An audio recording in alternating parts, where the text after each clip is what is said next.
Do you find yourself asking the question, I want to get into herbal medicine, but I don't really know how to get started? Stay tuned. We're going to talk about it. 1, 2, 3, 4.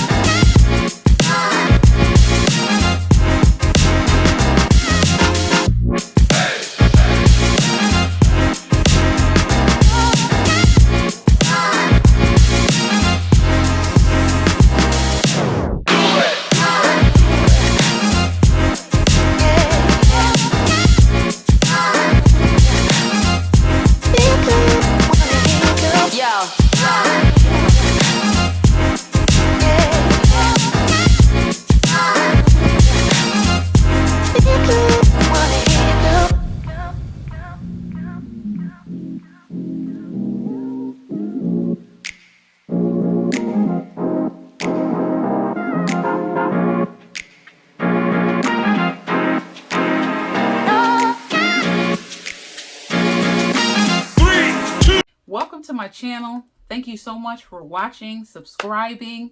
Feel free to hit that notification bell. That way you know when I bring new and informative videos. I am definitely going to keep them coming. I want to first start off by thanking everyone who has hit me up on Facebook, Instagram. I have a Twitter account now. I started that last night. So you guys go and support me. Follow me on Twitter. Twitter hating on me. I only can put this much information, but you know, we're gonna make Twitter work. We're gonna make it work. So hit me up on Twitter as well. But thank you all so much for sending me your questions, your comments, all of that stuff. I want you to know that I am working on adding in all of that information. Some of the questions that I am getting are sounding similar. So I'm just going to pull them all together and put them in different videos that I have, so that way I can make sure that everybody is getting the same information at the same time. So stay tuned for that. Thank you so very much. I also want to say that with my videos, the videos now and the ones to come, I'm starting off by building a foundation. Okay, it's important to know why you get sick. It's important to know about your body constitution and understanding how to figure out what that is. It's important to know the philosophies of herbal medicine. So a lot of the videos that you're going to see coming up are going to be me just laying the foundation for you. Okay, once I lay the foundation, then we can start moving forward into formulation, and we can start moving forward into like remedies and recipes and tinctures and live demos. All of that stuff, I got that stuff coming, I promise you all. But I want to make sure that I lay this foundation and give you the foundational information that you need as herbalists, so that you can get off on the right foot. Okay, that is my goal with everything that I do, is to make sure that you get off on the right foot and that you get the maximum benefit out of learning from me and getting this information from me. Okay, so stay tuned for more videos and all this other stuff. I promise y'all it's coming. Okay, all right, so today's topic, let's get into this. Now, new herbalists. I've been a new herbalist before, and I asked myself that question: what in the world do I need to know? Where do I get started? How do I, what books do I look at? Who do I watch? This person is saying this person is saying this, which is contradicting what this person is saying. And then this person is saying, don't do this, but that don't make no sense. Like, and you can get frustrated, overwhelmed, and be like, you know what? Maybe not. Maybe not. Because I don't even know where to begin. I don't know where to start. Okay. I'm about to tell you. Okay. As a new herbalist, at one point in time in my life, I'm about to tell you what I've learned over these years and where I'm at right now, what tips and tricks have actually helped me. But let's get started in talking about herbalists. What is an herbalist? Okay, an herbalist, simply put, is someone that uses herbs to help bring restoration and balance to the body. Okay, that is just plain and simple. Do you like herbs? Yes. Okay. Do you want to use those herbs to help bring balance and restoration, cleansing, and all of that to someone else, into yourself, into your family? Yes. Well, then you, my dear, are an herbalist. It can't be that simple. It can't be that simple. Come on. Now, you need to go to school for 12 years. You need to have like this much knowledge. You need 15 certificates from the school of this and this and this and this. No, you don't. I'm going to tell you that right now. I get a lot of questions about that. Do you need a degree in herbal medicine or in medicine to be an herbalist? And no, you do not. Okay? Herbal medicine, there is no regulating body or board, okay, that we have to go sit in front of, take a test to stamp and say, yes, you are an herbalist based on this level of knowledge that you know. Okay? At best, all of these herbal schools that are out there, what they can best offer you is a certificate of completion. Okay? Now, is that a bad thing? No. It shows that you went through their program, right? And you learned information and you completed it. Okay? But do you need to go that route? Do you need to go to herbal schools or certificate programs or all this other kind of stuff to consider yourself an herbalist? No. Do you need those programs to go out there and be a clinical herbalist, meaning that you have clients that you see, that you make assessments and recommendations? No. Okay? Now, I will say this, okay, because some people say, well, that's irresponsible to say that because then next thing you know, you're going to have everybody thinking they can be an herbalist. Yeah. It ain't everybody that wants to. But my thing is this, there's a responsibility. When you make that statement, okay, there's a responsibility that comes with that. And a lot of people aren't saying that. And I want to make sure that the information I'm giving you, I'm very responsible with that, okay? And so there's a responsibility of making sure that you know whatever it is that you're supposed to know to then go help someone else. Don't flippantly just say, wake up in the morning, I'm an herbalist, let me go grab this herb, mix it together. Here, you try this, you try that. But you don't really actually take the time to study for yourself and know what you're supposed to do. You know, the good book says, study to show thyself approved. Okay? So you need to study. Make sure that you know the founding principles of herbal medicine. Make sure you're not contradicting yourself in what you're recommending. And make sure that if you have clients that you see, make sure that you are doing your due diligence to know whatever it is that you need to know. If you are an herbalist that just focuses on the endocrine system, then you need to know that system. And then you need to know the herbs that have an affinity for the endocrine system. Okay? Let's say you're a cardiovascular. If you just want to divide it up by systems, whatever type of herbalist that you find yourself wanting to be, educate yourself. Do the work. Okay? Do the work. I cannot stress that enough. If you do the work and you know what you're supposed to know, you'll be absolutely fine. Okay? So let's move on to the next point. All right? Where do you start? And the simple answer is you start with yourself. Okay? How's your body doing? Are there imbalances in your body that you need to balance out? How about your children? How about your spouse? Okay? Your mother, your father, people in your close vicinity. Okay? Start there. Start helping, first of all, yourself. If there's anything, and I had to start with myself. Like I told you, I dealt with inflammation, heavy dampness in my body. So there are things that I had to do to work and help myself. So you definitely need to help yourself first. Start there. Use herbal remedies and things to help yourself. Get an understanding of your own body. What's your body composition or your body constitution? Okay? Know those things. Know which areas of your body that have issues and use herbs to help you. That will give you the confidence that you need to keep moving forward in your journey. Okay? All right. So start at home. Start with loved ones. That's your first thing. After that, then you move on from there. Okay? Now, let's get into the meat. I gave you a little bit of the appetizer. Let's go on and get into this meat. All right? What do I need to know? Now, there are 11 points. Okay? I have 11 points that I want to give to you. All right? To let you know, these are the things that you need to know. So if you don't have a pen or a paper, pause this video right here. Go get yourself a pen, paper. Go get you a notebook. Get your phone out. Type it up in your notes. However you got to do it. Write this stuff down. Don't forget it, because I promise you, you're going to come back to it and be like, okay, what do I need? Use these 11 points as your roadmap to help you along your herbal journey, no matter what level of herbalism you want to be at, from just doing it at home to seeing clients to research, all of that. Okay? Don't. Okay. All right. Now, first things first. Number one, my first point. All right. First, decide what type of herbalist do you want to be. Okay. A lot of times when you are a new herbalist and you're like overwhelmed with information that's out there, you're like, I don't even know where to begin. I don't even know where to start.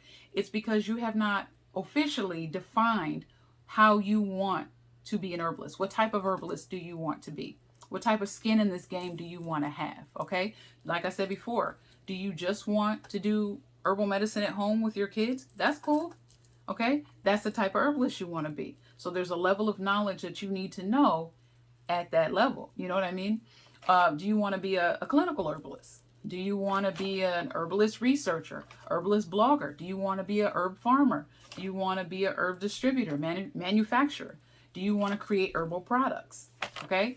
First decide what type of herbalist you want to be, and then that will catapult you in the type of information you need to know, how much you need to know, how fast you need to know it, okay, and where you need to get your information from.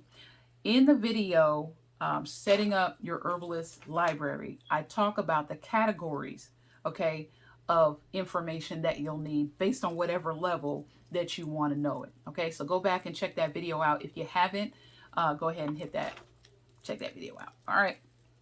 All right. So, like I said, if you define your role, I promise you will not feel as overwhelmed. Okay, as overwhelmed. All right. Now, number 2, set up once you know, okay, what type of herbalist you want to be. Next thing you want to do, point 2, is set up your herbalist library.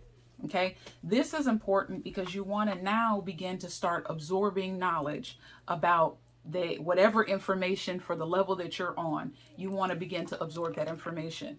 Now, some people like to just grab books from the internet. I do that too, but I'm also old school. Okay, I like to grab and touch and feel books. Okay, because if the internet shut down or whatever shuts down, I still need to know this.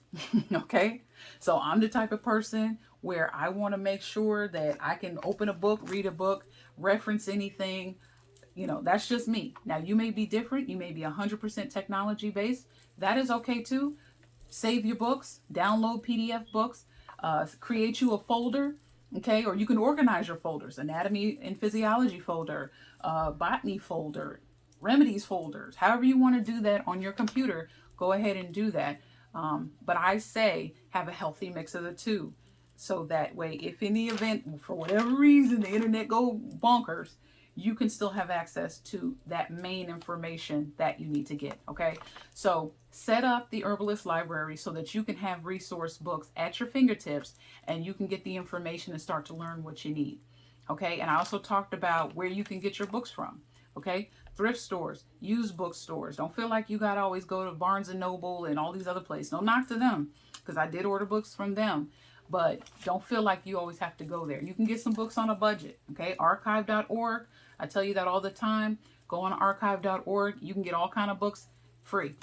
Okay, straight free. So set up your herbalist library. That's number 2. Number 3, herbal philosophy. You need to know the herbal philosophy, the founding principle of herbal medicine. And what is that? The founding principle of herbal medicine is that the body can heal itself. Okay?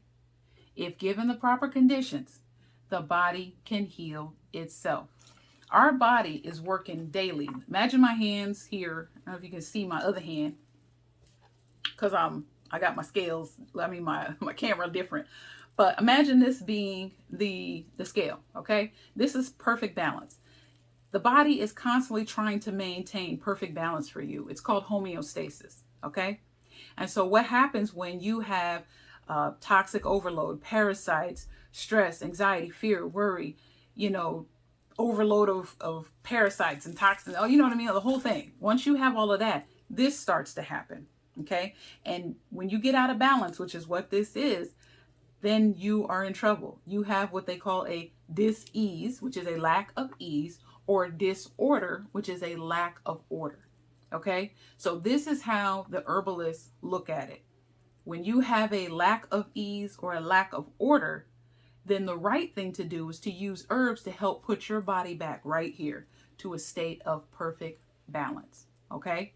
The herbs do not do the healing. I know people say that, but that is not true. The herbs don't do the healing. The body does the healing. Okay. The herbs provide the condition for the body to do what it needs to do. Okay, whether that be to cleanse it, whether that be to restore it, whether that be to speed up some processes that have slowed down, or slow down processes that may have sped up. Okay, so that is the founding principle. Do not forget that. Write that somewhere, because you're going to want to remember that. Okay, the body can heal itself. If the body gets out of balance, you use herbs to help restore balance to the body. Okay, that is the founding principle of herbal medicine. All right, now let's move on to point number 4. What else do you need to know? You need to know the herbal language. Do we have our own language? We speak in what? French, German, and herbal language too? Absolutely. We have our own language, okay? Now, the medical community has their own language, right? Diagnose, treat, cure, right? Treatment plans. They have their own, and if you get a medical dictionary, okay, medical terminology class, if you take that, I do recommend reading on medical terminology as well. They have their own terms for how they describe what it is that they do, okay? And in herbal medicine, we have our terms to describe what it is that we do, okay? So rather than say diagnose, we don't say diagnose. We say we make an assessment. We assess, okay? We restore. We help bring balance. We don't heal. We don't cure. Okay? The body does those things. All right? So you want to make sure that you understand the terms and the language of herbal medicine so that you don't get yourself tripped up, especially if you are having clients that you see.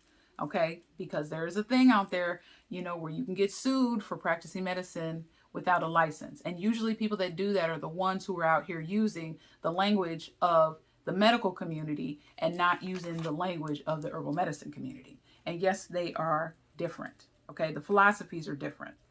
Their philosophy is, symptoms, diagnose, that kind of thing. We don't look at the symptoms as herbalists. We look at the root. You address the root of the issue and the symptoms will go away. Okay, so keep those things in mind because they're very, very important. All right. Another one is prescribe. We don't say prescribe. We don't prescribe herbs. Okay, we recommend herbs. Now, I noticed in my research that there are other countries that their herbalists use the word prescribe, right? But those other countries also accept herbal medicine as a medicine, as a legitimate foundational medicine. They got to go to school, all of that stuff. They support that. On this side of the globe, not so much. All right. Number 5. The 5th thing that you need to know is about the human body and the plant body. Okay. So what specifically do you need to know about the human body and the plant body? You need to know the systems of the body. Okay. There's around 11 systems of the human body. We're talking endocrine, cardiovascular, urinary. Okay. You need to know those systems and the organs within those systems, what they are and what they do. Okay. In the plant body, okay, there's only 2 systems, the root system and the shoot system. Okay. But you still need to know what those systems do, and you need to know the plant organs. Plant organs. What do the roots do? What does the stem do? What does the leaves do? Okay. Why do you need to know this? And why is this a part of what you need to know as far as a new herbalist? You need to know this because there are a lot of similarities in our bodies and in the plant's bodies. Okay. There's a lot of similarities. A lot of our processes are similar. A lot of how we heal ourselves is similar. How we deal with dis-ease in the body or pathogens or invaders, similar. And so what you can use from the plant, whatever the plant is using to help heal itself or restore itself or address certain issues in itself, you then can use that to help bring restoration and healing and balance in your own body. Okay, so let me give you an example. Chlorophyll. Now, chlorophyll is plant blood. It's the equivalent of human blood, but it's plant blood. Okay, and there's only a molecule, an element that separates it from the 2, right? Iron and magnesium. Okay, so chlorophyll, which is plant blood, helps bring nutrients and that type of stuff to the plant body. All right. And we can use chlorophyll, as if we ingest it, we can use it to help cleanse and purify our blood, as well as bring nutrients and energy to our blood. Okay. So another example, if you will, sap. So what is sap for? What happens, when you see sap on trees and all that kind of stuff? You ever wonder, what's that goopy stuff? Why is it there? Is the tree crying? No, the tree is injured. Okay. And so whenever the tree gets injured, it has this sap that kind of comes down the tree to cover up the wound. In that goopy sap is a lot of properties in it to help speed the wound healing and help disinfect in case there's any type of bugs, anything in there, they shouldn't be up in there. And it helps do that. Do you know that you can also use sap, resin too, okay, on your own wounds to help speed wound healing and all those other kind of things, okay? So knowing that this is the reason why you need to know the plant body and you need to know the human body and their functions, okay, at all levels. I don't care if you're just at home in the kitchen or if you are, you got your own building somewhere with clients and all of that. Everybody needs to know that. And it's very simple. Keep it simple. What are the functions of the human body? What are the functions of how many systems? What are the systems? What are the organs in the system? And what do they do? You need to know these things for both. Okay? All right, let's move on to number 6, body constitution. Now, what is body constitution? Body constitution is physical traits which affects your body's response to external and internal conditions. Okay, so your body constitution determines what type of things you could potentially be susceptible to based on your chemical makeup. Okay, so if you subscribe to the traditional Chinese medicine way, okay, they have 9 body constitutions. And if you want to know what your constitution is, you can Google, traditional Chinese medicine body constitution test. Go ahead and take that test and it will let you know what your body constitution is. If you subscribe to the Ayurvedic medicine, they have 3 body constitutions. Okay, they call them doshas. If you want to do that, they too have a test. Go ahead and go online and take that test. Now, in the United States side, Dr. Diadamo, okay, he did a book on, it's called Eat Right for Your Blood Type, okay? He too talks about your body constitution based on your blood type, all right? Why do you need to know this as an herbalist? Why is this stuff important? Well, you need to know it because you need to know what type of herbs are best for you. When you ask, well, how do I know which is the best type of herb to give somebody and all that? All of this knowledge is a part of formulation. Okay, so you want to make sure that you know when somebody is coming up to you saying, what can I do for athlete's foot? Okay, you need to know their body constitution because you need to know exactly which herbs their body will respond to or which ones they will reject. And that's very important to know. All right, now, number 7. Let's move on to number 7. I'm trying to move through these because I try to keep my videos short. I'm at 22 minutes right now. We're going to keep it moving, all right? Number 7, you need to know how to find and identify herbs, okay? Now, I said in my previous video before, whether you're a new herbalist, whether you just want to work at home herbalist, or you want a business, or whatever you want to do, you need to get you some field guides, okay? Get some field guides. Now, I live in Illinois, obviously, but these field guides let you know, okay, what herbs are growing and what plants are growing in your area. I'm trying to put it there, okay? What type of plants are growing in your area, all right? Why do you need to know that as a new herbalist? Okay, you need to know that because this is where you want to get your herbs from. Okay, you want to make sure you pick them in the right season. You want to make sure you pick the right type of herbs, the right amount of herbs. And again, all this stuff we'll talk about in future videos. But you want to make sure that you go get the herbs in your area. Because if you can find them in your area, you can always go get them. You may not always be able to go get an herb from China or India or Africa. Okay, so you need to know what's growing around you. And I promise you, there are herbs growing around you that can help you and help those in your community. Okay, the Most High would not leave us without, those things. He wouldn't leave us without having those remedies and things that we need to help heal and restore ourselves. We just have to know where they are. and they're there. Okay. So the best way to get the most potent herb is to pluck one that is growing in its environment at the right time and in the correct way. Okay. And the correct part of the herb as well. So definitely, definitely, definitely get you some field guides. Okay. So that you can go and get some herbs nice and fresh. All right. And make sure you properly ID them, because there are a lot of plants out there that have counterfeits. Okay. So you need to study the counterfeit just as much as you need to study the real thing. And that's a lesson for life. A lot of counterfeit folks walking around here. Know your counterfeits and also know the real thing. That way, when you see the counterfeit, you know these are the characteristics of the counterfeit. Okay. And it prevents you from getting poisoned or getting sick or those type of things. So whatever plant you're looking for, see if it has a counterfeit. If it does, study those characteristics as well. Okay. All right. Number 8, you need to know how to prepare and store herbs. Okay. So there's many different ways you can prepare herbs. All right. If they're fresh or if they're dry, if you want to throw them in alcohol for tinctures, there's many different ways that you can prepare herbs. As far as storage is concerned, you want to make sure you store them properly.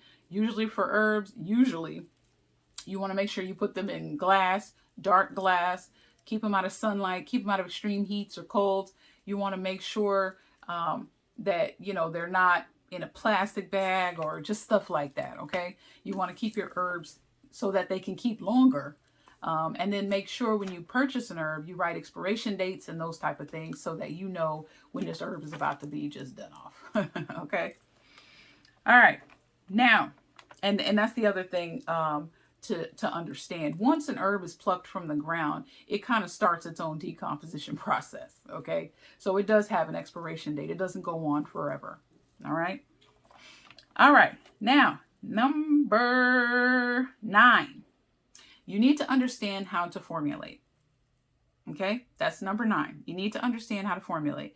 You need to know which herbs work together, which herbs work against each other, which herbs, they lessen the property of the other herb. Okay, you need to know these things. And it's very important. You need to know the actions of the herbs. Okay, that's very important because the actions talk about what type of effect is it going to have on your body? Is it antibacterial? All right. Is it anti-inflammatory, meaning it's going to reduce the inflammation in your body? Okay. Is it going to help bring in, if you're dry, is it going to bring in a little more mucus? What is it going to do for you? What kind of actions is it going to have on the body when somebody takes this herb in? So you need to know that. Okay. So all of these things are important for formulation. And if you are a new herbalist and you're just kind of getting started with formulation, start with one herb first. See how your body feels with it. See how you interact with it, that kind of thing. And then you can kind of move on to adding 2 herbs. And then 3. I probably wouldn't go past 3, starting out until you kind of get used to, the mixing herbs and things like that. That way, if an herb is giving you some type of off feeling or allergic reaction or whatever it is, it's a high chance that you'll be able to figure out which one it is. Okay. Versus if you start out like the traditional Chinese medicine way and you've got 10, 20 herbs in one in one setting, you don't know which one is causing you to itch. You don't know which one caused your nose to grow all the way down to the floor. Like, how you gonna know which one? So just kind of keep those things in mind. All right. Now, number 10, you need to know the best way to administer your herbal formula. Okay. Some herbal formulas are best administered as tinctures or decoctions. Some are best given as suppositories or inhalants. Okay. Different herbal remedies and formulas are best suited. Make sure you understand which way you can administer them to get the maximum results. Okay. So you need to know that. And then number 11, okay, dosage. You need to know about dosage, okay? For elderly and kids, the dosages are a lot different. So make sure that you're doing your due diligence and research and understanding, okay, this is my formula. How much of it do I give to my kid? Or how much do I give it to grandma? Or how much do I take it for myself? How much do I give? So you need to know that. And the dosages are different depending on which herb you're using and the condition. Okay. If it's a chronic condition, meaning it's a condition over a long period of time that you kind of dealing with, you want a smaller dosage over a longer period of time. If it's an acute situation, meaning a cold and came on or something like that, you want a higher dosage for a shorter period of time. Okay. So those are just some tips to kind of keep in mind when you're talking about dosage. But dosage is very important, because you can mess around and poison yourself or somebody else if you give too much, or it's not effective enough because you ain't give enough. So keep those things in mind as well. All right, so those are the 11. Let me go over them real quick one more time, and I'm going to give you a little advice, and we're going to get out of here, all right? Now, what do you need to know? Recap. What type of herbalist you want to be. How to set up your herbalist library. You want to know the herbalist philosophy. Okay, meaning the body can heal itself. You want to know the herbalist language. Okay, you want to know about the human body and the plant body. You want to know your body constitution, or if you are servicing other people, you need to help them find their body constitution. Okay, you also want to know how to find and properly identify herbs. You want to know how to prepare and store herbs. You want to know how to formulate herbs, how to put herbs together. What are the herbal actions? You want to know these things. You want to know the best way to administer your herbal formulation. You want to know about dosage, okay? Proper dosage, kids, elderly, and adults. All right? Now, I'm going to leave you with a little bit of advice, okay? Just some little extra pointers that I wanted to give to you, especially the herbalists that want to help people. Okay, understand, the first point I want to make is understand that people do not give you the whole picture. They don't give you the entire story. Okay, they may not tell you that they're on antidepressants. They may not tell you that they smoking crack. They may not tell you, what really they're doing, what's going on. Okay, and so because of that, whatever remedy that you recommend, use caution. Okay, use caution. And if you are someone that is doing this as your business, okay, make sure you have disclosure after disclosure after disclosure after disclosure. Trust me, people are used to signing disclosures. If you go to the hospital, if you don't have a baby at the hospital, you don't sign papers about this much. People are used to signing papers. Basically, all of this says, if you die or something happened to you, we're not liable.com. Okay, like that's what all of that says. So it should not be any different for herbalists. If you notice a lot of my stuff, you're going to see disclaimers everywhere. You're going to see disclaimers everywhere. Why? Because you have to protect yourself. Okay? As honest and as wholesome as we would like people to think people are, that's not always the case. And maybe sometimes they forget they're on blood pressure medicine. Who knows? Okay? But certain herbs interact negatively with prescription drugs. So you have to be careful, or crack, or whatever other drugs, they may be on. So keep that in mind. Okay. The next thing is, I call this type of person drive-by. So usually somebody just walks up to you and like, hey, yeah, what can I do for this? Or what can I do for that? What can I do for this? Hey, when you decide that you're an herbalist, okay, and you tell people, hey, I'm an herbalist, guarantee you're going to have people coming out the woodworks. Okay. And there's nothing wrong with that. It's a beautiful thing. It really, really is. It's a beautiful thing. But understand, you're going to have people coming out the woodworks, asking you 1,001 questions. Okay. So what I don't want you to do, though, is feel pressured to have to give someone an answer right then and there. All right. You don't have to give someone an answer right then and there. I just want you to know that. You don't. All right. You don't have to give them an answer right then and there. What you should do is turn around. They're asking you, well, what can I do for this foot? It done swelled up on me and all this other stuff. You have to turn around now and ask more questions. You have to know their body constitution. You have to know the properties of that particular ailment. Is it a hot disorder? Is it a cold? Is it mucousy? What is it? What's going on? There's a lot more information that you need to know before you can give an educated answer. Okay, it's not about giving a quick answer in herbal medicine, because there's too many variables at play that could really cause things to go awry, right? There's too many variables. So you don't want to feel that pressure, and you feel the pressure. I felt it. I felt it. And sometimes even now I'm like, okay, back up. Just start back up. You don't have to jump out there and give quick answers. Start asking questions. You know, it's like, well, how you going to answer my question with a question? Easy. Because I want to make sure that I'm doing my due diligence to make sure that I'm giving you the best advice to help you. So it's okay to say, hey, let me do a little research on that based on what you're telling me, and I'm going to get back to you. It's absolutely okay to do that, and you should. And get back with them in whatever time frame you gave them. And if that doesn't work for them, that has to be okay. Because I'm not going to just shoot something off at the top of my head and give it to you, and then you turn around, well, now my leg fell off. And then it's like, well, now your problems is over, right? You don't have that pain no more, right? So what you bothering me for? But really, you know, you want to do your due diligence, all right? You don't want to be out here harming people and all of that. So take a deep breath, fall back, and, you know, don't let your ego get in the way, and just say, look, based on this, let me ask you some questions. Okay, cool. I got my answers from you. Let me get back to you. It is absolutely okay. All right? The other thing is, okay, don't argue with your doctor. Stop arguing with your doctor.